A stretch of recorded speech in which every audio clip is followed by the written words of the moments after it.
Hey everyone, in this video I'll show you how to duplicate a landing page in GetResponse quickly and easily. First, log into your GetResponse account. From the dashboard, click Landing Pages. You'll now see a list of all your landing pages. Find the landing page you want to duplicate.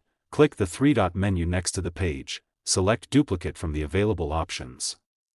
GetResponse will create an exact copy of your landing page. Open the duplicated page and give it a new name so it's easy to identify. Now update the content, images, headlines, buttons, forms, or branding if needed. If you're promoting a different product or campaign, make sure you also update the page URL and connect the form to the correct contact list.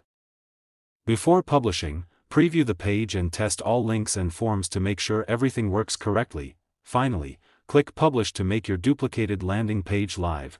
Duplicating landing pages is a great way to save time when creating similar campaigns. That's it.